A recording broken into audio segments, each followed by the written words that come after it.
Hello, hello. Welcome back to Loki's Librarian. If you are new here, welcome. I am your librarian, Katrina, and on Sundays I do a thing called Books and Booze, where I review a book and mix up a cocktail.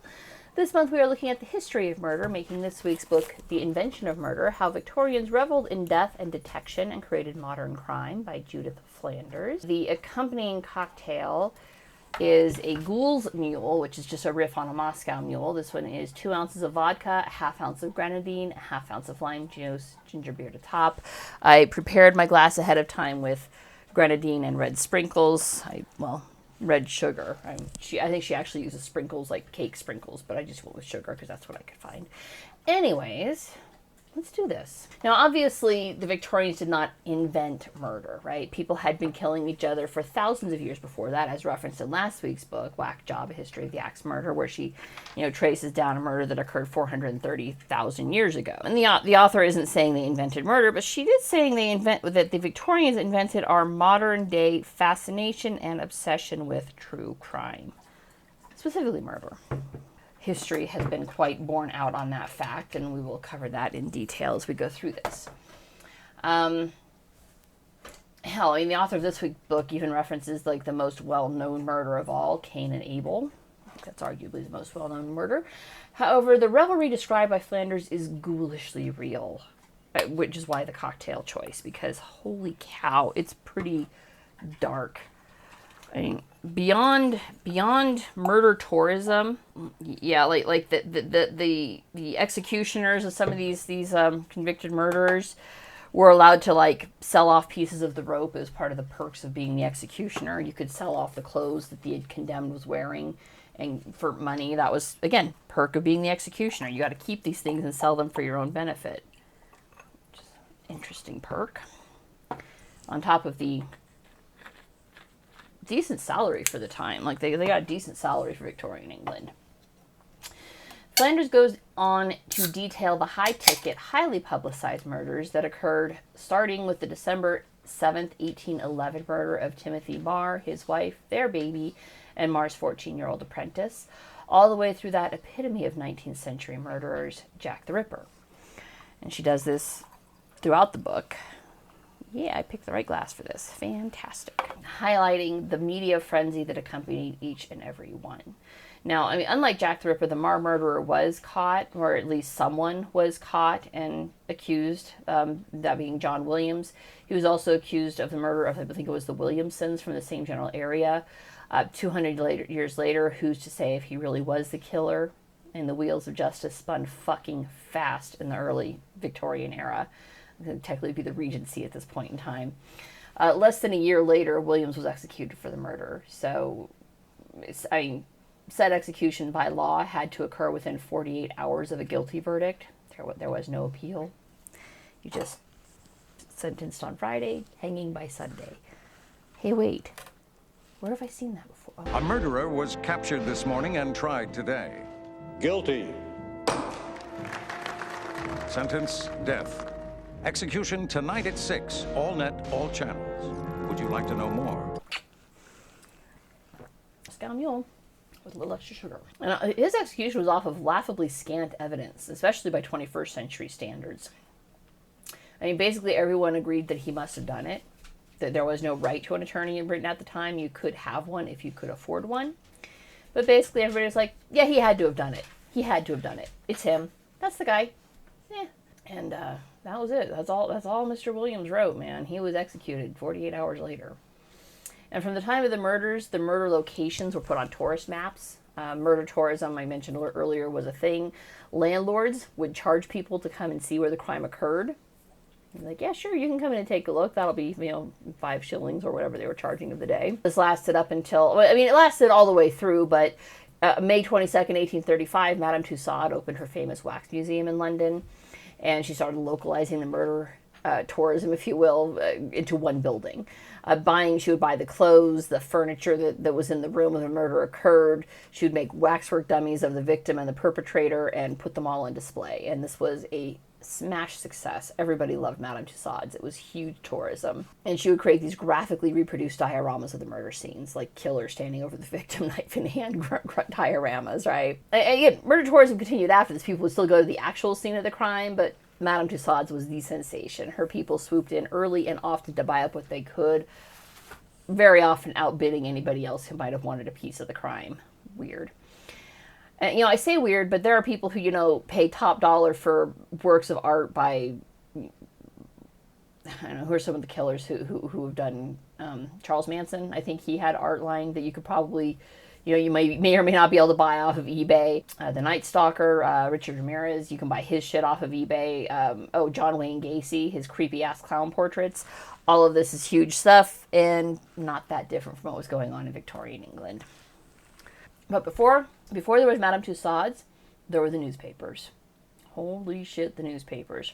They sensationalized every murder beyond the sensation of the crime itself. And just making it newer, bigger, bloodier, gorier, blatantly plagiarizing each other and repeating themselves, even in the same edition of the paper. People didn't care. And while Flanders doesn't directly cite that infamous of aphorisms, if it bleeds, it leads, it's quite possible that some 19th century London newspaperman coined that phrase. Because holy shit did the papers revel in murder. And not just the original crime. I mean, that got plenty of press, right? They would run hourly updates on trials. And this is at a time when the newspaper machines were still hand crank, right? With a jury deliberating for as little as 8 minutes before finding a defendant guilty. I learned that when a convict was hung for murder, his body was automatically turned over to the medical colleges, which always had a dearth of corpses on which to study anatomy because people in England were highly Christian. They wanted their loved ones buried in a Christian church. And there were not a whole lot of bodies. So the condemned who were executed for murder were turned over to the colleges for anatomical study. And yes, Flanders included those most infamous of body snatchers, William Burke and William Hare. It would be virtually impossible to write a crime book set in Victorian England and not include those two. One of whom, I think it was Hare, but I might be wrong, was granted pardon for testifying on behalf of the Crown. The other one was hung and, fittingly enough, turned over to the medical school he had previously supplied with corpses for practice. She includes the very sad story of Eliza Fenning. And this one, quite a few of them broke my heart because you're like, how can they really say that they did their job with clear conscience when they only deliberated for 8 minutes, right? That just seems a very little precipitate to be sending somebody to the gallows. But whatever. I'm not a 19th century Victorian. But Eliza Fenning was tried on April 15th, 1815 on 4 counts of attempted murder because the family that Eliza worked for had fallen ill and then recovered. Unfortunately for Eliza, this happened during the height of the poison panic, which was mid-century roughly. At that time, the newspapers had managed to whip the middle class into a frenzy of fear that the poor were revolting against them all and poisoning their employers. Eliza was poor, her employers were middle class. A little fear, sprinkling a little bullshit, literally not at all scientific tests that proved the presence of arsenic, and poor Eliza was found guilty on all 4 counts in 10 minutes. I mean, even worse, the sentence for attempted murder was the same as for successful murder, death by hanging. Justice was really served after 10 minutes of deliberation for people who lived and didn't actually get sick. And Eliza had been sick too, but, they proved arsenic decades before the test for arsenic actually even existed. So, good times. The key difference between attempted murder and actual murder is that the body of the condemned was not automatically sent to the medical schools for anatomy lessons. The family of the condemned could buy the body back from the state. Isn't that lovely? Absolutely lovely. The press was divided on whether or not justice had been done with this one. Regardless, the poor girl was hung in a public execution. She was only 24. England would not take executions from public to private until 1868. So for the bulk of this book, the executions were very public and widely attended, with crowds of several thousand attending. I think the largest that I remember her reporting here was like 24,000. And it was big business, man. A festive air would prevail. Hot food and beer was sold. They'd have hawkers running through the crowd selling hot beer. The executioner would sell off scraps of the clothing the condemned wore right from the gallows. Those who were lucky enough to have rooms overlooking the gallows rented out window space to make a quick shilling. So you can come on in. 5 shillings, you can watch the execution from my apartment. I've got this great window that overlooks the gallows. You'll be able to hear the next snap, even though for a good chunk of this, the official executioner was shit at his job, so very few necks snapped. Most people just hung there and dangled until they choked to death. which is absolutely appalling, and probably why I have a morbid fear of death by hanging. With the rise in crime, and I'm putting the crime in quotes, because it wasn't so much a rise in crime as a rise in panic brought on by the press, Sir Robert Peel saw his chance to make a historical mark by pushing through a law establishing the first official police force. And Flanders includes more details on this throughout the book, but that at heart is not what this story is about. And it's not even about the pervasiveness of murder in the 19th century, because I don't think it was all that pervasive. Yes, murder happens. Murder has always happened. We've established that. And not even how spectacular the murders were, which some of them were rather garden variety in comparison to others. Spousal stabbings or whatever, spousal murder, spouse on spouse murder. Although she does include the crime statistics on, men were more likely to kill their wives, which is still true today. That's statistically true today. But the press had an absolute field day, and they would serialize each murder into stories.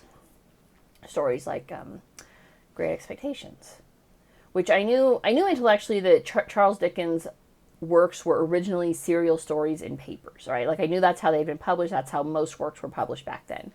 I did not know just how heavily his stories pulled from true crime as reported in the 19th century, until Flanders pointed it out, and then you couldn't not see it. And not just Dickens, like virtually every piece of what we today see as great works of 19th century British literature were, at the original time of publication, seen as penny blood schlock. Penny bloods were the precursors to penny dreadfuls. If I had to guess, the primary difference is the inclusion of some element of the supernatural that took it from blood to dreadful. Although that's only a guess. Flanders doesn't actually specify the difference, other than to point out that penny bloods came first and were used to promote stories that later became literature. Literature that we all have to read and study in high school and everything else. And they were all based on true crimes in the 19th century England. Isn't that interesting? I want to go back and read some of those now. My eyes open and go, okay. She meticulously tells us which work by which author was either based off of or included elements from the true crimes that actually happened in the 19th century. She'll say, like, this murder is in Great Expectations. This murder is in Bleak House. Elements of this murder are in this work, from up to and including Sherlock Holmes and Jack the Ripper, right? I know there was a lot of panic that Jack the Ripper was a Dr. Jekyll and Mr. Hyde sort of thing from Robert Louis Stevenson. Racehorses and race dogs were named after famous killers as part of the pop culture of the day, with very few victims being so honored. I think Eliza Fanning may actually have been one of the few victims that was honored in such a way. To be completely fair and honest, it's only social pressure and fear of cancellation that keeps some people from engaging in these activities today, right? There would be a whole shit ton of Charlie Manson racehorses out there because we are a sick fucking bunch of people, and that is exactly what we would do if societal pressure didn't say, that is sick. You should not be doing that. Because we already glorify and raise these people up, right? For their 15 minutes of fame. And throughout the whole thing, I could see the author's point. I mean, she does a fantastic job proving her central thesis, right? And even today, the press covers crime stories, the more spectacular, the better, and uses this to spread division and hatred, which is not at all different from what was happening 200 years ago. The press were, and always will be fucking vultures, circling around any story, the more sensational, the better, and rarely reporting just the facts, but always searching for the angle that will get them more sales, more clicks, more views, more likes. That's just what they do. To be fair, kind of their job, right? Sell papers. That's your job when you work in the press. So yeah, she did a hell of a job proving her central thesis. The Victorians absolutely reveled in death and detection. And that directly led to the creation of modern crime, where people can and do commit increasingly horrific crimes just to see their names in print. And whereas we glorify all of this on celluloid, right? You got Netflix series on serial killers. We had Jeffrey Dahmer's, the Menendez brothers, Ed Gein, who knows who's next. Fictional slashers like Freddy Krueger. Wow, that's a hell of a typer. We have fictional slashers Freddy Krueger, Michael Myers, Buffalo Bill, right? I specifically wore this shirt because of the reference to serial killers. In the 19th century, they had plays. Right? They didn't have celluloid until the very, very end of the 19th century. Plays that were hurriedly written and sometimes even performed while the trial was ongoing. The play actors acted out the murder. They would try and say, like, this play was written weeks before the crime ever committed, and it's just pure coincidence that the facts exactly match what is on trial right now. Coincidence.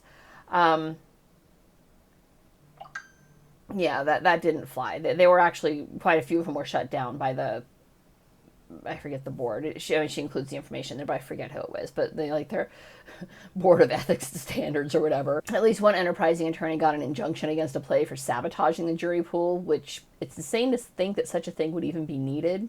But I mean, 8 minutes to determine a man's fate. Do everything you can, man. In America, at least in theory, at one point we had the belief in innocent until proven guilty. I mean, one could certainly argue the press is no better at condemning someone untried. I mean, look at what they did to Kyle Rittenhouse, Nicholas Sandmann, O.J. Simpson, Casey Anthony, even more contemporary to this book, right? Lizzie Borden. They were all tried in the press well before the jury ever heard a word. Those are all American examples, right? 21st century American examples, to be precise. Except for Lizzie Borden. Oh, I guess O.J. Simpson, he was 20th century, right? But they were all condemned in the press well before the jury ever heard a word. Really hard to say where, I mean, yes, we have the idea of innocent until proven guilty, but the press tells the story and then people just eat it up. In the 19th century England, judges were just as prejudicial as the playwrights and would practically direct juries to guilty verdicts. Like, not even joking. They'd be like, well, she's not being charged with adultery, she's being charged with murder, and I think that you should really, consider if she did the murder. I'm pretty sure that there are plenty of examples of juries being just as expeditious, 8 minutes or less in the Wild West and the Deep South, for example. These definitely come to mind. The trial system in Victorian England was beyond the pale when it came to speedy trials, convictions, and executions. Like, when possible, they like to corral the murderer, try, convict, condemn within a month of the crime. Which is pretty damn fast. But, and after reading this book, I do think that all of this, the trial by press, the speedy jury, the glorification, I think all of that definitely came about from Victorian England. Handily continues into the 21st century with influencer culture, which pushes the drive for more public and more nauseating acts of violence because everybody wants their 15 minutes of fame. Everybody wants to be famous. The sad news is the press will actually bury some of those if it tells the wrong narrative. So on one hand, it's funny, and on the other hand, it's absolutely tragic how politically biased our news is. You could argue that quite a few of those condemned in the 19th century were absolutely not seeking fame and glory. I think it quite likely that a terrifying percentage of them were completely innocent sacrifices on the altar of a police force who needed to be seen to be doing something, even at the expense of the innocent, to the satisfaction of the guilty who literally got away with murder. And that's it for this week. If you liked what you saw, don't forget to subscribe, and I will see you guys next Sunday.